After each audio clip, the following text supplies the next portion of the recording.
नमस्कार. काही तुळजाभवानी मंदिर आणि परिसराच्या विकास आराखड्याच्या अनुषंगाने एक अतिशय महत्वाचा कार्यक्रम यज्ञ आणि पूजा उद्या तुळजापूरला आई तुळजाभवानी मंदिरामध्ये आयोजित करण्यात आलेली आहे.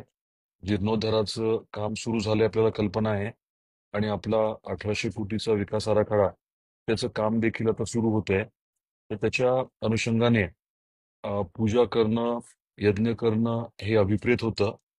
वाराणसीचे पद्मश्री द्रविड शास्त्री गुरुजी यांना आपण मध्ये विनंती केली होती. ते आवर्जून तुळजापूरला आले होते. आईचं दर्शन घेऊन मंदिराची त्यांनी पाहणी केली होती आणि आपल्या मंदिराच्या या महत्वपूर्ण कामाच्या अनुषंगाने पूजेच्या बाबतीत, यज्ञाच्या बाबतीत त्यांनी आपल्याला काही सूचना केल्या होत्या. मंदिर संस्थानने त्या सूचनांचं पालन करत उद्या यज्ञाचं आणि पूजेचं नियोजन केलंय. साधारण सकाळी 8:30 वाजल्यापासनं संध्याकाळी 5-5:30 वाजेपर्यंत ही पूजा चालणार आहे. आपले सर्व महंत, सर्व पुजारी मंडळाचे अध्यक्ष, तुळजापूरचे सर्व प्रमुख जे आहेत, सर्व राजकीय पक्षाचे नेतेगण, त्यांना आपण आवर्जून विनंती केलेली आहे.